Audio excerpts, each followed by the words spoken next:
ICC Bangladesh নিয়ে অনেক গর্ব করে বিকজ অফ বাংলাদেশের যে ভিউয়ারশিপ আছে, বাংলাদেশের ক্রিকেট ফলোয়ার আছে, এটা ইভেনচুয়ালি এটা আইসিসির অ্যাকাউন্ট। সো চেষ্টা করবো সেটা সামনের দিকে এগিয়ে নিয়ে যেতে। মূর্তিটা কিছুটা খারাপ হয়ে গেছে ফারুক ভাই যেভাবে চলে গেলেন, তারপর বিপিএল এ কিছু ঘটনা ঘটেছে, ক্রিকেট সাপোর্টার্সরা মনে হচ্ছে যে ক্রিকেটটা কম ফলো করছে, পারফরমেন্সও খারাপ হচ্ছে। এখন আপনি ভাবমূর্তি ফেরানোর জন্য ক্রিকেট বোর্ড এবং দুদক এসেছিল জানেন নিশ্চয়ই, তো সব কিছু মিলে ভাবমূর্তি ফেরানোর জন্য এই শর্ট টাইমে আপনি কি করতে পারেন বা কি করবেন? এক্সেলেন্ট। আমার কাছে আমরা কিছু প্ল্যান করছি, সেই প্ল্যানগুলোর এক্সিকিউশন কাল থেকে আমরা শুরু করবো। কালকে আমাদের প্ল্যানটা শেয়ার করবো আমাদের বোর্ডের সাথে সবাই, তখন আমরা কাজ শুরু করবো। আপনার যে প্রশ্নটা আছে ক্রিকেটের ভাবমূর্তি নিচে নেমে গিয়েছে কিনা জানি না, বাট আমরা সামনের দিকে এগিয়ে নিয়ে যাওয়ার চেষ্টা করি। কেননা ক্রিকেট বাংলাদেশের একটা সব থেকে পপুলার খেলা, এবং ক্রিকেট এই খেলাটা যাতে সামনের দিকে এগিয়ে যেতে পারে। এবং আমরা যে এর আগের অর্গানাইজেশন আইসিসি বাংলাদেশ নিয়ে অনেক গর্ব করে বিকজ অফ বাংলাদেশের যে ভিউয়ারশিপ আছে, বাংলাদেশের ক্রিকেট ফলোয়ার আছে, এটা ইভেনচুয়ালি এটা আইসিসির অ্যাকাউন্ট। সো চেষ্টা করবো সেটা সামনের দিকে এগিয়ে নিয়ে যেতে। ইন্টারন্যাশনাল ইভেন্টগুলো আছে হোম অ্যান্ড অ্যাওয়ে, সেগুলো কীভাবে আমরা ব্যবহার করতে পারি কমার্শিয়ালি, সেই ব্যাপারগুলো আলোচনা করছি। সেটা অ্যাডভার্টাইজমেন্ট আসবে যেটা ঠিক আছে।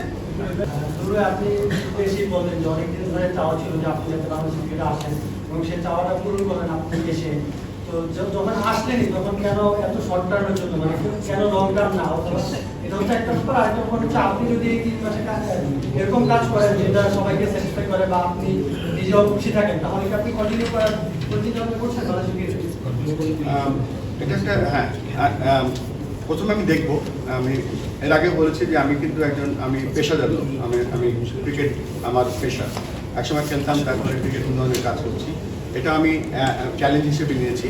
তারপর যদি আমি ভালো করি, আমি হয়তো এই কাজটাই হয়তো আমি আইসিসি ফিরে গিয়েও করতে পারি, বা এখানে যদি এখানে জানি না কী হবে, বাট আপাতত আমার লক্ষ্য হচ্ছে একটা শর্ট টাইমের জন্য ভালো করে কাজ করা।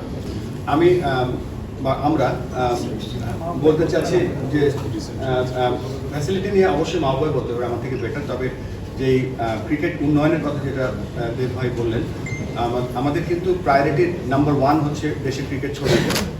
আমরা অনেক বছর ধরে আমরা বলে চলেছি যে বাংলাদেশের, আমরা জানেন 2000 সালে যখন আমরা টেস্ট ইন্টারেস্ট পাই, তখন আমরা প্রমিস করেছিলাম আইসিসির কাছে যে আমাদের যে পেপারটা ছিল যেখানে বাংলাদেশ ক্রিকেটের আমরা ডিসেন্ট্রালাইজ করবো বা আমাদের রিজিওনাল ক্রিকেট বডি হবে। সো সেটার একটা প্রধান কাজ আমরা এবার করবো এবং করে যেতে চাই। সেটা ফ্রেমওয়ার্ক অলরেডি রেডি, কালকে আমি বোর্ডের কাছে প্রেজেন্ট করবো, আমরা সেটা নিয়ে আলোচনা করবো। সেই জায়গাটায় 3টা ক্রিটিক্যাল সাকসেস ফ্যাক্টর থাকবে। একটা হচ্ছে যে আমাদের country wide robust coaching system থাকবে, সব জায়গায় কোচ থাকবে যাতে কোচের চোখ আর একটা সাধারণ মানুষের চোখ এক হয়। তো আমরা সেটা চেষ্টা করবো সব জায়গায়, এবং ট্যালেন্ট আইডেন্টিফিকেশন করবো। এবং 3 নম্বরে যেটা, সব জায়গায় আমরা একটা কম্পিটিটিভনেসের চেষ্টা করবো, সব যেটা গ্রামে হোক, স্কুলে হোক, উপজেলায় হোক, সব জায়গায় আমরা চেষ্টা করবো একটা কম্পিটিটিভ, সব ফান ক্রিকেট থাকবে, কমিউনিটি ক্রিকেট থাকবে, তারপরে সাথে সাথে একটা কম্পিটিটিভ ক্রিকেট বা প্রতিযোগিতামূলক ক্রিকেট আমরা রাখবো, যেখান থেকে আমরা ন্যাচারাল র ট্যালেন্ট আমরা বের করে আনতে হবে। সেটা হবে আমাদের মানে টার্গেট নাম্বার 1।